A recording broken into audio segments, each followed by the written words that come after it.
اس عمل میں اللہ سبحانہ و تعالی نے یہ طاقت رکھی ہے کہ یہ تقدیر کے لکھے کو بدل کر رکھ سکتا ہے، اور چیزیں تو پھر اس کے آگے کچھ نہیں۔ آج جو عمل میں آپ کو بتانے جا رہا ہوں یہ تمام اعمال کا سردار ہے۔ احادیث و احادیث خود قرآن مجید میں بھی اس کے بڑے زبردست فضائل و فوائد مذکور ہیں۔ جب آپ اس عمل کو شرائط و آداب کا لحاظ رکھ کر کریں گے تو اس کی زندہ معجزاتی طاقت دے کر آپ حیران رہ جائیں گے۔ یہ تقدیر کے لکھے تک کو بدل سکتا ہے۔ اب آپ سوچ رہے ہوں گے کہ وہ عمل کیا ہے نا؟ یہ عمل دعا ہے۔ دعا سے تقدیر بدل سکتی ہے۔ حضرت سلمان فارسی رضی اللہ تعالیٰ عنہ سے روایت ہے کہ رسول اللہ صلی اللہ علیہ وسلم نے فرمایا، تقدیر الہی کو سوائے دعا کے کوئی چیز بدل نہیں سکتی، اور سوائے نیکی کے کوئی چیز عمر میں اضافہ نہیں کر سکتی۔ یہ ایسی عظیم الشان چیز ہے کہ کوئی اسے بڑھ کر نہیں۔ رسول اللہ صلی اللہ علیہ وسلم نے ارشاد فرمایا کہ اللہ کے نزدیک دعا سے بڑھ کر کوئی چیز فضیلت والی نہیں ہے، اور دعا عبادت کا مغز ہے۔ دعا مومن کا ہتھیار ہے، دین کا ستون اور زمین و آسمان کا نور ہے۔ دعا اللہ کے لشکروں میں سے ایک لشکر ہے جو تقدیر کو حتمی ہونے کے بعد بھی بدل دیتی ہے۔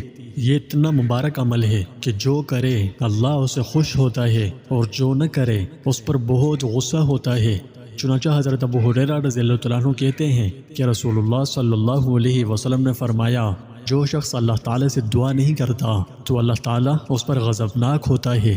اس کی وجہ یہ ہے کہ بندگی کا تقاضا ہے کہ بندہ اپنے مالک سے مانگے، ہر حال میں مانگے، ضرور مانگے، کیونکہ نہ مانگنے سے غرور و تکبر اور بے نیازی ظاہر ہوتی ہے۔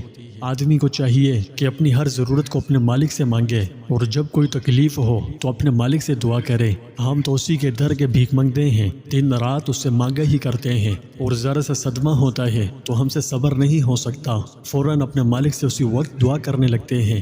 ہم تو ہر وقت اس کے محتاج ہیں اور اس کے در دولت کے فقیر ہیں۔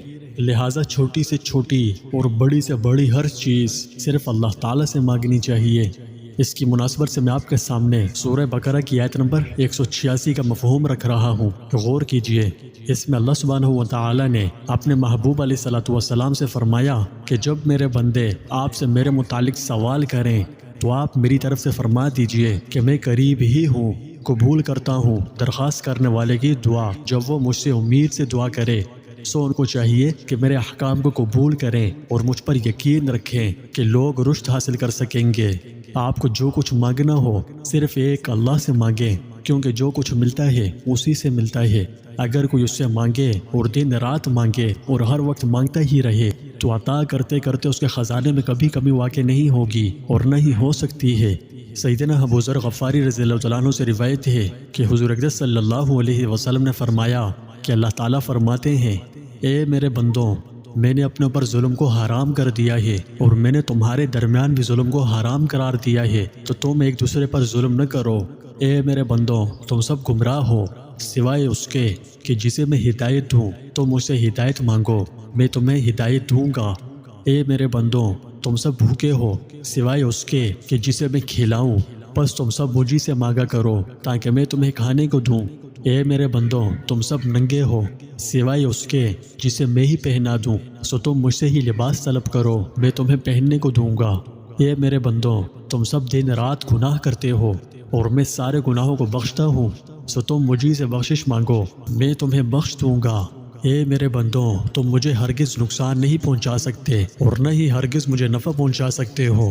اے میرے بندوں، اگر تم سب اولین و آخرین اور جن و انس اس آدمی کی طرح ہو جاؤ جو سب سے زیادہ تقوی والا ہو تو بھی تم میری سلطنت میں کچھ بھی اضافہ نہیں کر سکتے، اور سب اولین و آخرین اور جن و انس اس ایک آدمی کی طرح ہو جاؤ کہ جو سب سے زیادہ بدکار ہے، تو پھر بھی تم میری سلطنت میں کچھ کمی نہیں کر سکتے۔ اے میرے بندوں، اگر تمہارے پہلے اور پچھلے، تمہارے جن اور انسان سب ایک ہی میدان میں جمع ہو جائیں اور سب مل کر مجھ سے سوال کریں اور میں ہر سوال کرنے والے کو اس کی طلب کے مطابق عطا کر دوں، تو میرے خزانے میں اتنی سی بھی کمی نہیں ہوگی جتنی ایک سوئی کو سمندر میں ڈبونے سے اس کے پانی میں کمی ہوتی ہے۔ اے میرے بندوں، تمہاری جزا سزا آخرت میں جو ہوگی سو وہ صرف تمہارے اعمال کے نتائج ہوں گے۔ میں تمہارے اعمال کو محفوظ رکھتا ہوں، پھر پوری طرح تم کو ان کے بدلے دے دوں گا۔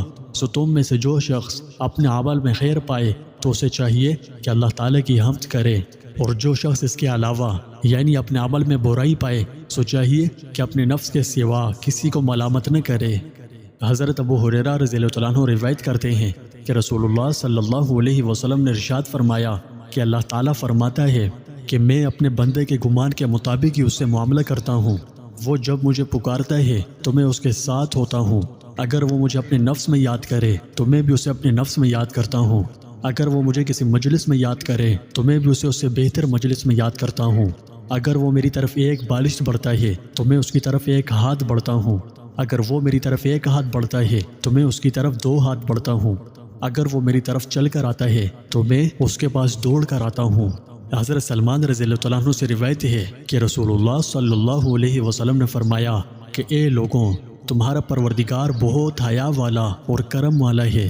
جب بندہ اس کے سامنے ہاتھ اٹھاتا ہے تو اس کو شرم آتی ہے کہ اس کے ہاتھوں کو خالی پھیر دے۔ اب رہی یہ بات کہ اکثر دعا کیوں نہیں قبول ہوتی، یہ قبولیت میں کیوں دیر ہوتی ہے، تو اس کی کئی وجوہ ہوتی ہیں۔